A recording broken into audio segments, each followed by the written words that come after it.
The Sound of the Delta, His Life and Impact. McKinley Morganfield, also known as Muddy Waters, was born in the rural town of Rolling Fork, Mississippi. Records show that Muddy was born on April 4th, but there is some debate on whether the legendary guitarist was born in the year 1913, 1914, or 1915.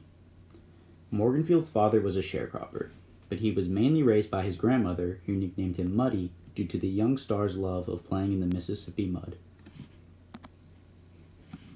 As a child, Muddy's grandmother moved to Stovall Plantation in Clarksdale, Mississippi. Stovall is where Muddy began to learn guitar, inspired by the prominent blues musicians of the era like Robert Johnson and Son House. His first teacher was a local Stovall guitarist by the name of Scott Bohanner, but eventually he progressed to playing with Delta blues icon Big Joe Williams.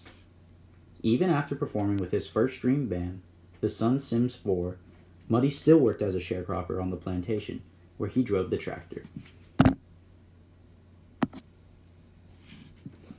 Around the 1940s, the United States Library of Congress launched a project dedicated to recording and preserving American music of the era for future generations. In 1941, the Library of Congress sent one of these recording teams to Stovall, where Muddy Waters recorded 2 songs, Country Blues and I Be's Troubles, along with an interview about life on the plantation. His career truly began in 1943, when he moved to Chicago, Illinois. Waters was one of many Southern black musicians to migrate north in search for a better life. However, he was not an instant success. He began his career in Chicago by playing on the street and in bars with his acoustic guitar. Eventually, he saved up enough money to purchase his first electric guitar in 1944. However, some other stories claim that Waters' uncle gave him his first electric guitar in 1945. Muddy's first recordings with Chicago-based record label Chess Records were made in 1947, but he did not record his first 2 hits until 1948. The combination of Waters' electric guitar and Delta blues style propelled him into stardom.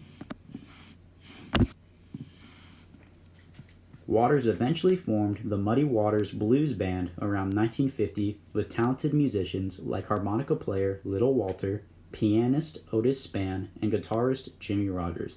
This band would be the true catalyst for Muddy's success for the next 3 years. The Muddy Waters Blues Band recorded their greatest hits like Hoochie Coochie Man and I Just Want to Make Love to You during this time. However, the band began to fracture in 1953 as each member began to pursue their own careers. Waters' career was reinvigorated in the early 1960s after a tour to England and the release of his Greatest Hits album. Suddenly, Muddy found that his audience had changed from mostly African Americans to young white people. Muddy had begun to be viewed as a folk artist, a genre popular during the early 1960s. However, this period of revived fame would not last, and Muddy's career would lay relatively dormant until the 1980s.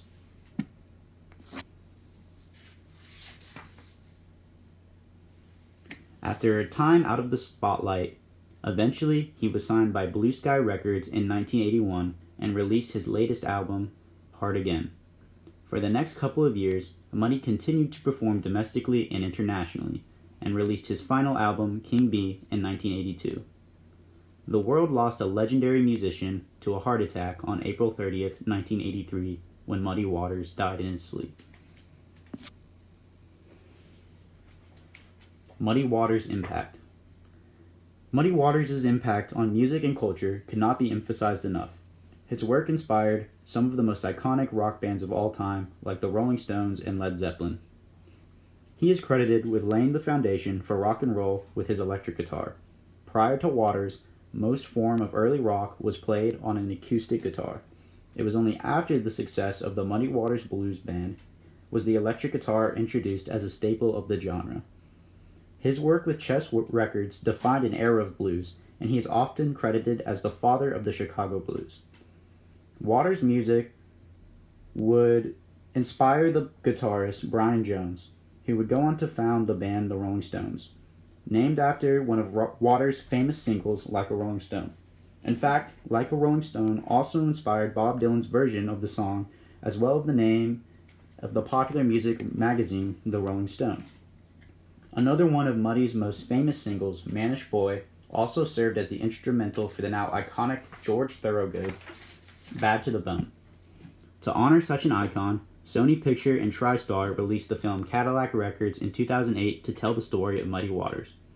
Obviously, Waters and his discography had a staggering impact on rock and music as a whole. His style would inspire some of the greatest musical acts of the 20th century who would go on to generate the next generation of musicians. Muddy Waters was a truly iconic black musician worthy of reverence and respect. His most popular song and my personal favorite is I Just Want to Make Love to You from his Electric Mud album. Link in the description.